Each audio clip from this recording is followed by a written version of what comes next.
శ్రీకృష్ణ సద్గురు పరబ్రహ్మణే నమః. ఓం సచ్చిదానందరూపాయ కృష్ణాయ క్లిష్టహారిణే నమో వేదాంత వేద్యాయ గురవే బుద్ధిసాక్షిణే. ఓం సశంఖచక్రం సకిరీటకుండలం సపీతవస్త్రం సరసీరుహేక్షణం సహారవక్షస్థల కౌస్తుభశ్రియం నమామి విష్ణుం శిరసా చతుర్భుజం. శ్రీ మహాభాగవతము దశమ స్కందము ఉత్తర భాగము. అయితే ఇక్కడ సూర్యుడు మణిని నీకు ఇచ్చాడు కదా, మాకు మణులు ఉన్నాయి, మాకు కూడా ఉన్నాయి మణులు, నాకు కుమారి మణి చాలు అంటూ కృష్ణుడు సత్రాజిత్తునికి తిరిగి మణిని ఇచ్చివేశాడు. ఇక్కడ ఇలా ఉండగా అక్కడ పాండవులు కుంతితో పాటుగా ఆ లాక్షాగృహంలో దగ్ధమైపోయారనే వార్త వినవచ్చింది.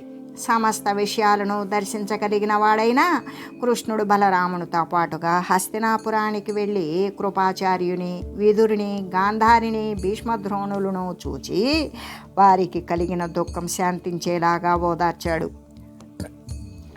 శతధన్వుడు సత్రాజిత్తును చంపి మణిని అపహరించుట. ఆ సమయంలో జగదీశ వినవయ్య శతధన్వం బొడగని అక్రూర కృతవర్మలాప్త వృత్తి మనకిత్తుననుచు సమ్మతి చేసి తన కూతు పద్మాక్షునకు నిచ్చి పాడిదెప్పే కలుడు సత్రాజిత్తడలయకే క్రియనైన మణిపూచుకొనుముని మతము మెరసి యని తన్ను ప్రేరేపణ శతధన్వుడు పసుపు గటికి వాడు పట్టి చంపు కరణిని దురవోవ గడగి సత్రాజిత్తు బట్టి చంపివాని భామలెల్ల మొరలు వెట్ట లోభమున చేసి మణి వంచు జనియనొక్కనాడు జనవరేణ్య. రాజా వినుము, అక్రూరుడు కృతవర్మలు శతధన్వును చూచి ఆప్తుల వలె దగ్గర చేరి ఆ సత్రాజిత్తు దుష్టుడు, తన కూతురుడి మనలో ఒకరికి ఇస్తానని చెప్పి ఒప్పుకొని ఆ శ్రీకృష్ణునికి ఇచ్చి న్యాయం తప్పాడు. నీవు ఏమాత్రము ఆలస్యం చేయకు, నీ పద్ధతిలో నీవు ఏ రీతిగానైనా సరే ఆ మణిని తీసుకో అని ప్రేరేపణ చేశారు. రాజా, ఆ శతధన్వుడు ఒకనాడు నిద్రపోతూ ఉన్న సత్రాజిత్తును కసాయివాడు పశువును బట్టి వధించినట్లుగానే చంపివేశాడు. వాని భార్యలు ఆక్రందిస్తూ ఉండగా లోభంతో మణిని తీసుకొని వెళ్ళిపోయాడు. ఈ రీతిగా చనిపోయిన తండ్రిని చూచి ఏడ్చి సత్యభామ అతని శరీరాన్ని నూనె తొట్టిలో పెట్టించింది. హస్తినాపురానికి వెళ్ళి సర్వజ్ఞుడైన హరికి సత్రాజిత్తు మరణం గురించి చెప్పింది. శ్రీకృష్ణుడు, బలరాముడు ఇద్దరూ ఈశ్వరులే అయినప్పటికీ మామూలు మనుషుల్లాగానే విలపించారు. వారిద్దరూ సత్యభామను వెంట పెట్టుకుని ద్వారకా నగరానికి తిరిగి వచ్చారు. వారు తనను చంపాలనుకుంటున్నారని శతధన్వునికి తెలిసి ప్రాణభయంతో కృతవర్మ ఇంటికి వెళ్ళి తనకు సహాయం చేయమని అడిగాడు. అప్పుడు కృతవర్మ ఇలా అన్నాడు: అక్కట రామకృష్ణులు మహాత్ములు వారలకెగ్గు సేయగా నిక్కడనెవ్వడోపు విను మేర్పడగంసుడు బంధుయుక్తుడై చిక్కడే మున్ను మాఘదుడు సేనలతో 17 తోయముల్ దిక్కుల బారడే మనకు దృష్టము వారలలావు వింతయే. అయ్యో, బలరామకృష్ణులు గొప్ప మహాత్ములు, వారికి అపకారం తలపెట్టాలంటే ఇక్కడ ఎవరికి సాధ్యము? స్పష్టంగా విను. కంసుడు బంధువులతో సహితంగా అతనికి లోబడిపోలేదా? మునుపు మగధరాజైన జరాసంధుడు సైన్య సమేతుడై వచ్చి 17 సార్లు దిక్కులు పట్టిపోయాడు కదా. మనకు వారి బలం తెలిసిందే కదా, ఇది కొత్త కాదు అని సమాధానం చెప్పాడు. అది విని శతధన్వుడు అక్రూరుని ఇంటికి వెళ్ళి హరితో పగ తీర్చుకోవడానికి తనకు తోడు రమ్మని అడిగాడు.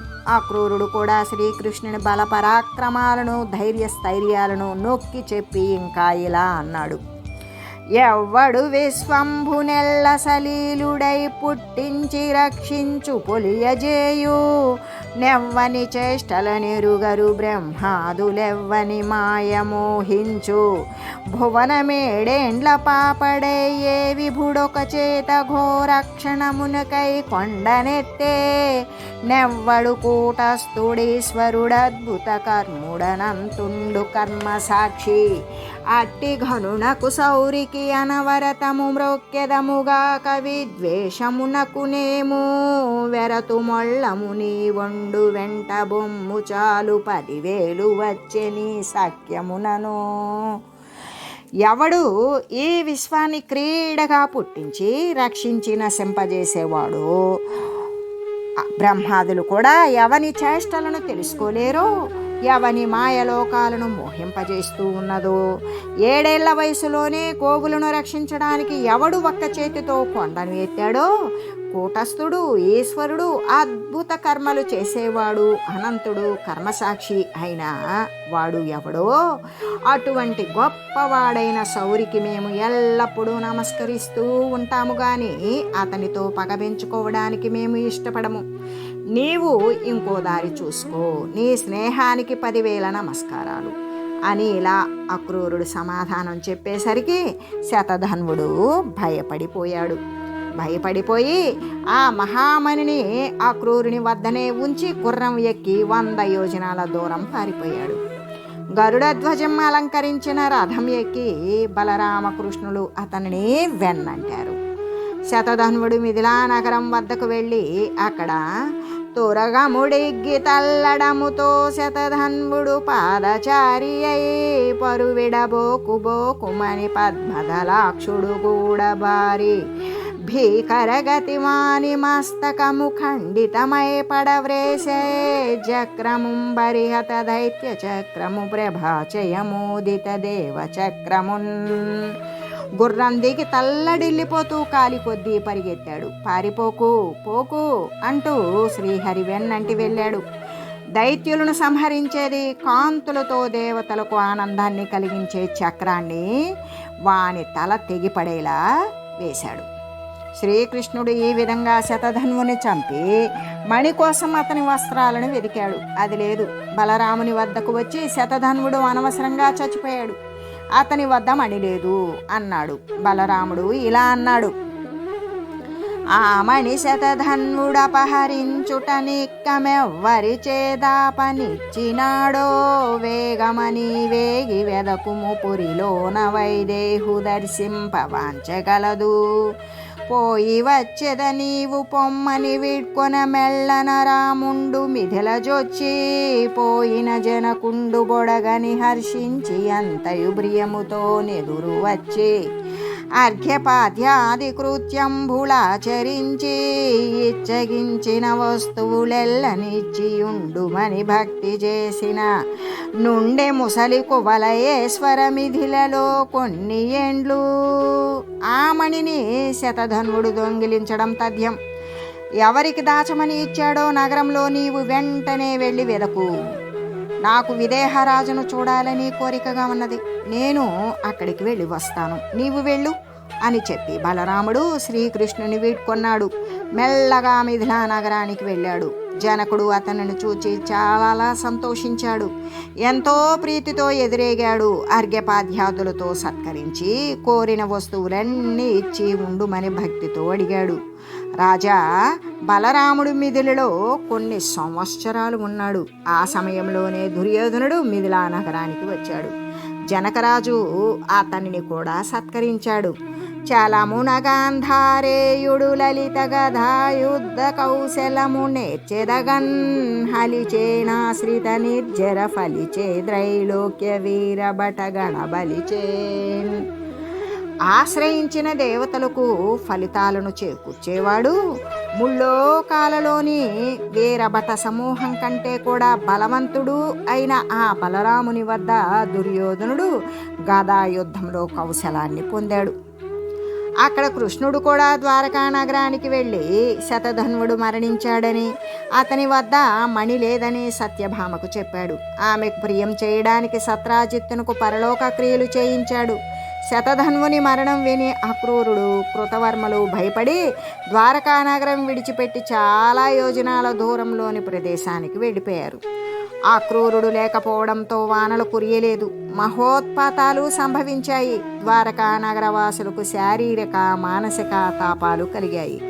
అప్పుడు పట్టణంలోని వృద్ధులు భయపడి శ్రీకృష్ణునితో ఇలా అన్నారు: కమలాక్ష వినవయ్య, కాశీసుడేలడి కుంభిని వానలు గురియకున్నా, గోరి స్వఫల్కుని కొనిపోయి అతనికి గాంధిని అని ఎడు కన్యనిచ్చి, కాశీ విభుండు సత్కారంబు చేసిన వానలు గురిసెన వసుధ మీద, నాతని పుత్రకుడైన యక్రూరుండునంతటి వాడు మహాతపస్వి, మరలి వచ్చెనేని మానునుత్పాతంబులెల్ల వాన గురియుని స్థలమున, దేవయతని దోడి తెప్పింపు మన్నింపు మానవలయు పేడ మానవులకు.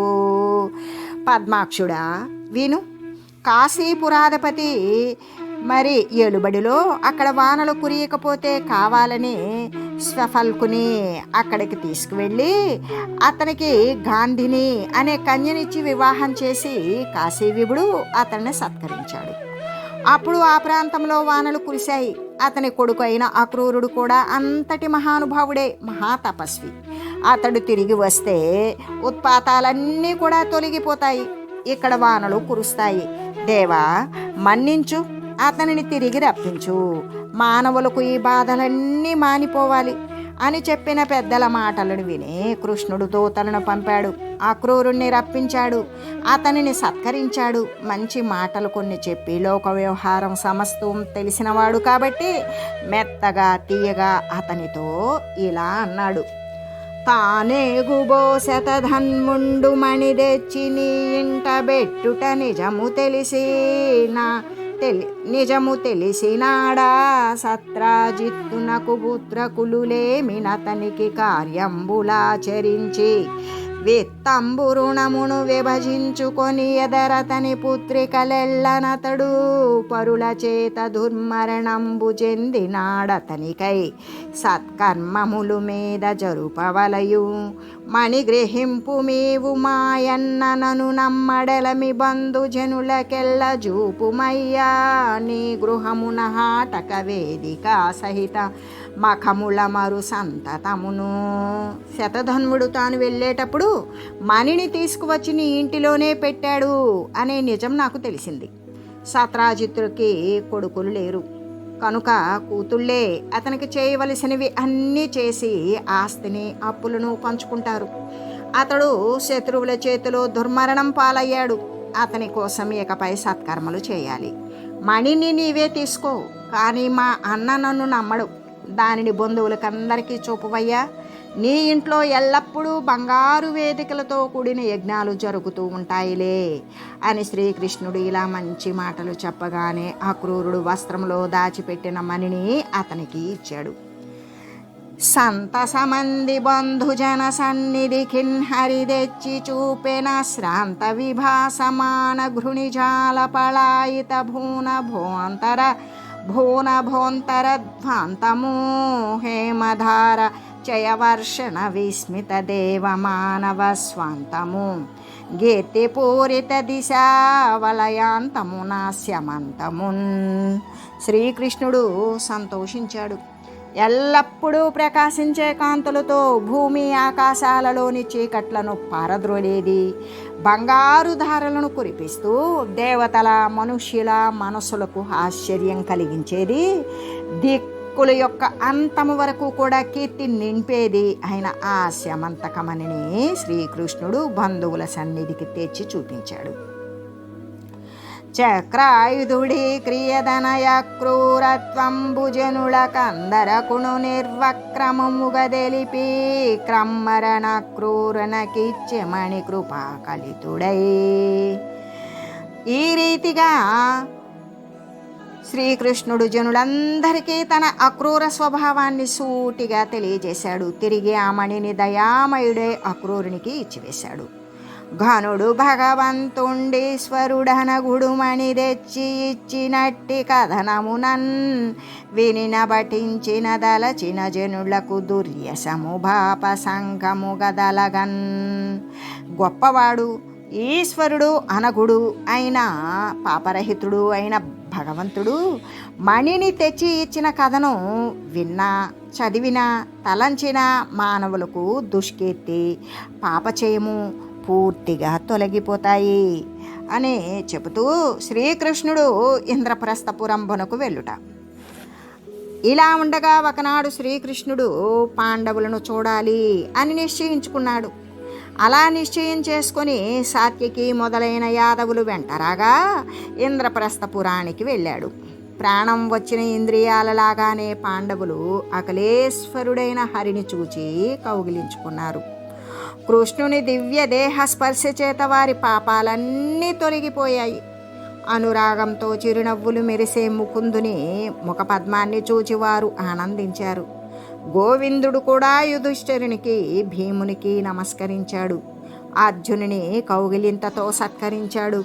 నకుల సహదేవులు తనకు మ్రొక్కగా వారిని లేవనెత్తి దగ్గరకు తీసుకున్నాడు. తరువాత అతడు ఉత్తమమైన ఆసనం మీద కూర్చున్నాడు.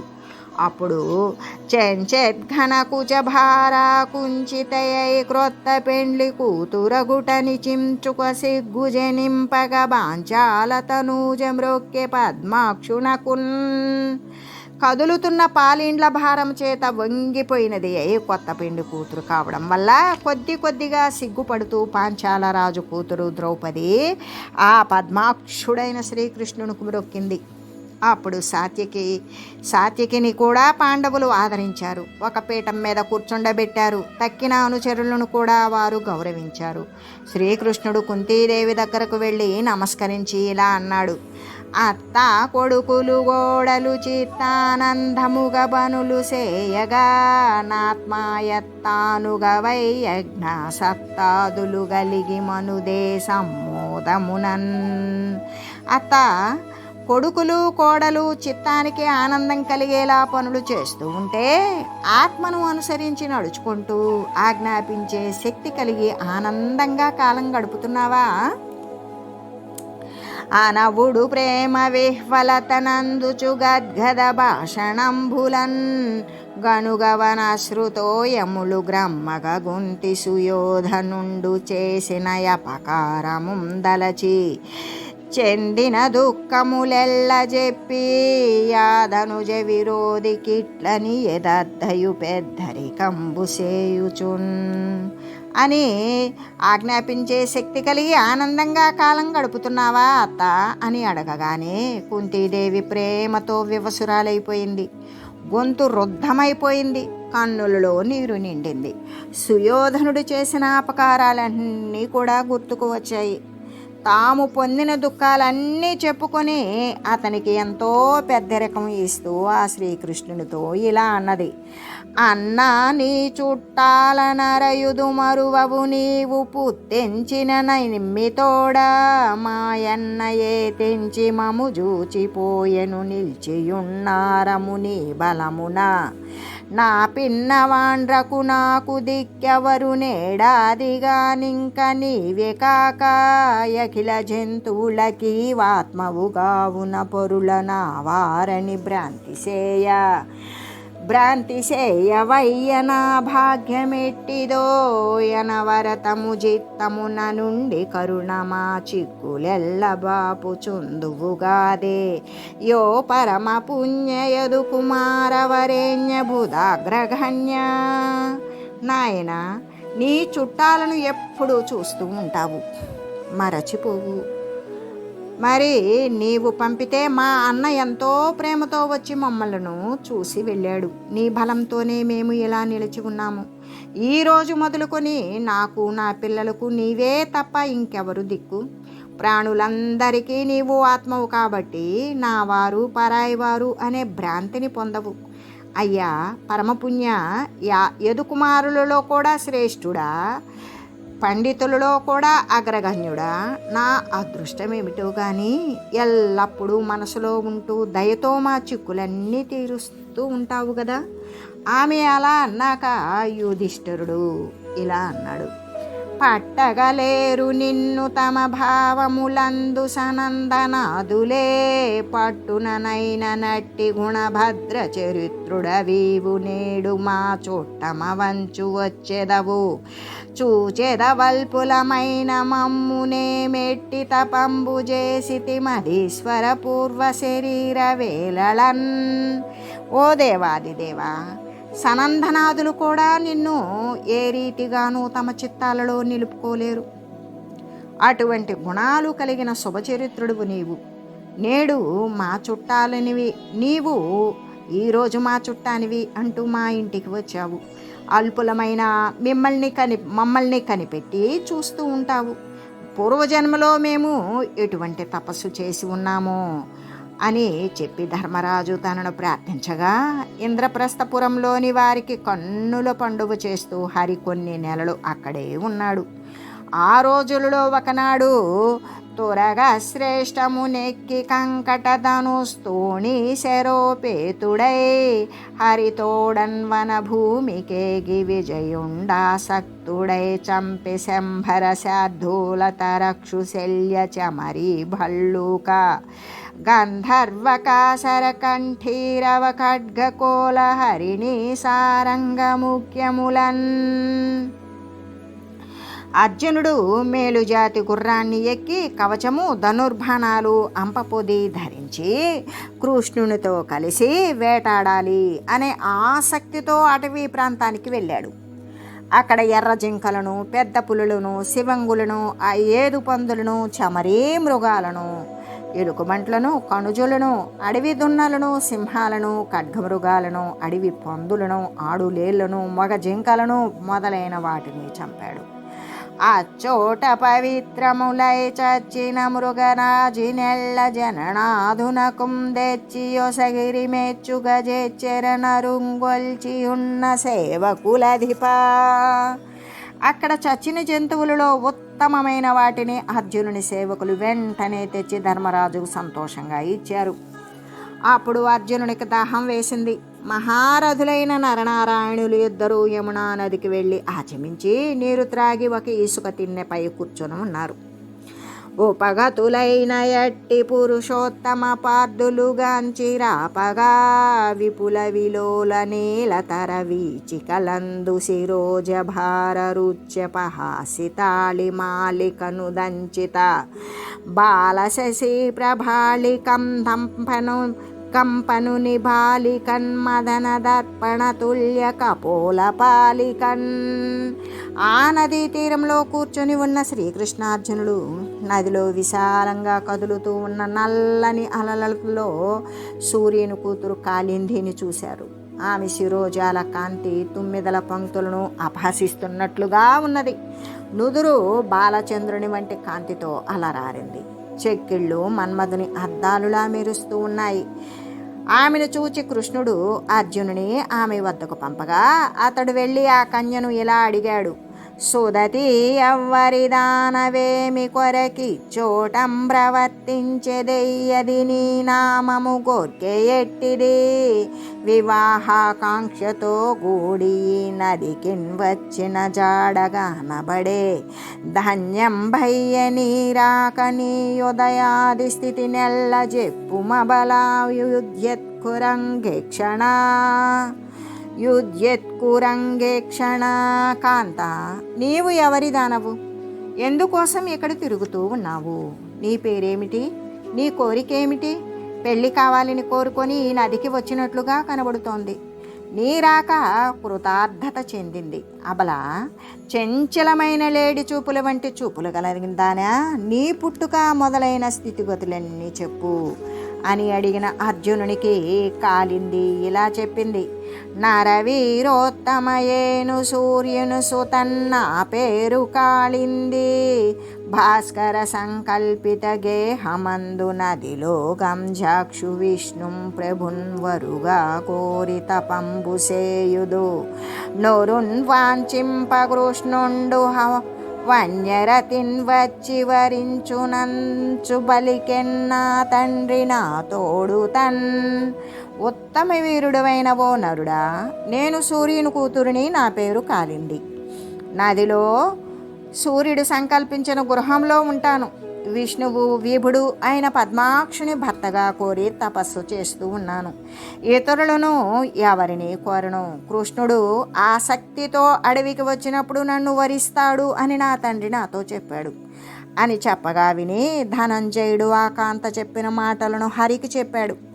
అది విని సర్వజ్ఞుడు అయిన హరి ఆమెను తన రథంపై కూర్చుండబెట్టుకొని ధర్మరాజు వద్దకు చేరుకున్నాడు. వారి కోరిక మేరకు విశ్వకర్మను రప్పించి వారికి అతి విచిత్రమైన నగరాన్ని నిర్మింపజేశాడు. దేవేంద్రుని కాండవమప్పావకునకును నీధలంచి పార్థుని రధికుం గావించి సూతుడయ్యను గోవిందుడు మరిది తోడి కూరిమి వెలయన్. దేవేంద్రుని ఖాండవమనాన్ని అగ్నిదేవునికి ఇప్పించదలుచుకొని శ్రీకృష్ణుడు పార్థుని రధికునుగా చేసి మరిదిపై ఉన్న ప్రేమతో తాను సారథి అయ్యాడు. ఇలా నరనారాయణులు అయిన అర్జునుడు శ్రీకృష్ణుడు తనకు సహాయులు కాగా అగ్నిదేవుడు ఖాండవాన్ని దహించి సంతోషించి విజయునికి అక్షయ తూణీరాలు, అభేద్యమైన కవచము, గాంధీవము అనే విల్లు, దివ్య రథము, తెల్లని గుర్రాలు ఇచ్చాడు.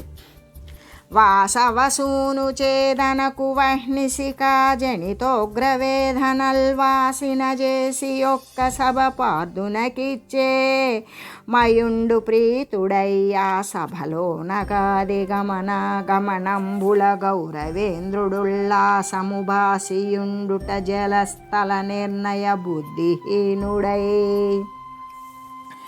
ఆ సందర్భంలోనే ఇంద్రసుతుడైన అర్జునుడు అగ్నిజ్వాలల వలన పుట్టిన మహోగ్రతాపం నుండి మయుని రక్షించాడు. అందుకనే మయుడు ప్రీతితో ఒక సభను నిర్మించి పార్థునకు ఇచ్చాడు. ఆ సభలోనే కౌరవరాజు దుర్యోధనుడు రాకపోకలలో జలమెక్కడో స్థలమెక్కడో నిర్ణయించలేక తెలివి తక్కువతనంతో బుద్ధిహీనుడై ఉల్లాసాన్ని కోల్పోయాడు. శ్రీకృష్ణుడు కాళింది, మిత్రవింద, నాగ్నజితి, భద్ర, లక్షణ అనువారాలను పరిణయం ఆడుట. ఇలా కొన్నాళ్ళు గడిచింది. శ్రీకృష్ణుడు ధర్మరాజుకి మొదలైన వారికి నచ్చజెప్పి అతని అనుమతి తీసుకొని సాత్యకి మొదలైన ముఖ్యమైన అనుచరులు వెంటరాగా తిరిగి తన నగరానికి చేరుకున్నాడు. బంధువులందరికీ పరమ ఆనందం కలిగేలా ఒక మంచి రోజున శుభలగ్నంలో కాళిందిని పెళ్లి చేసుకున్నాడు. అవంతి దేశాది పతులైన విందులు హరికి మేనత్త అయిన రాజాదిదేవి కొడుకులు. వారు దుర్యోధనుని ఆశ్రితులు. వారు తమ చెల్లెలైన మిత్రవిందకు వివాహం చేయాలని సంకల్పించి స్వయంవరం చాటింపించారు. భోరమణులు చూడగ హరివీరతజే కొనియ మిత్రవిందను నిత్యాపూరిత సుజనానందం జారు చికుర కాంతి విజిత షట్పద బృందన్. ఆ మిత్రవింద నిత్యము సజ్జనులకు సంపూర్ణమైన ఆనందాన్ని కలిగిస్తూ అందమైన నల్లని వెంట్రుకల కాంతితో తుమ్మెదలను జయించినట్టుగా ఉంటుంది. అటువంటి మిత్రవిందను రాజులందరూ చూస్తూ ఉండగానే శ్రీకృష్ణుడు వీరుడై చేపట్టాడు.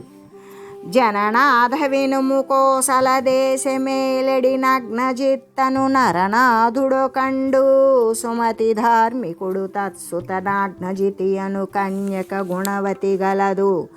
దానింబెండ్లి ఆడుటకనే పృథివీసులే తెంచవాడి కొమ్ములు గలవాని వీరగంధంబు సోకిన గాలు ద్రవ్యెడవాని నతి మదమత్తంబులైన వాణి గోవృషభంబులనేడింటి గూర్చి తిరిగి బాహుబలముననెవ్వడు పట్టి కట్టునతడు కన్యకుదగువరుండనిన వాని బట్ట జాలక బోదురు ప్రజలు బెగడి.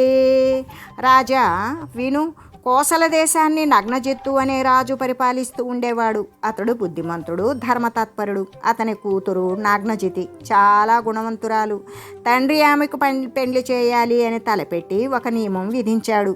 వాడి కొమ్ములు కలిగినవి వీరుల వాసన పసికట్టగానే కాలు దువ్వేవి. మిక్కిలి మదంతో పొగరబోతులైనవి అయిన 7 వృషభాలను 7 ఎద్దులను ఒక చోటికి తెచ్చి భుజబలంతో ఎవడు వాటిని బంధించి కట్టగలడో అతడే కన్యకు తగిన వరుడు అని చాటింపించాడు. వాటిని పట్టలేక ప్రజలంతా తిరిగిపోతూ ఉన్నారు అని సుఖమహర్షి తెలియజేస్తూ, ఓం మంగళం శ్రీ కురుక్షేత్ర రణక్షోణి విహారిణే పార్థసారథి రూపాయ గీతాచార్యాయ మంగళం. ఓం మంగళం నమోస్త్వనంతాయ సహస్రమూర్తయే సహస్రపాదాక్షి శిరోరుబాహవే సహస్రనామ్నే పురుషాయ శాశ్వతే సహస్రకోటియుగధారిణే నమః. ఓం శ్రీమతే నారాయణాయ నమః. శ్రీమన్నారాయణ చరణౌ శరణం ప్రపద్యే. హరి ఓం తత్సత్.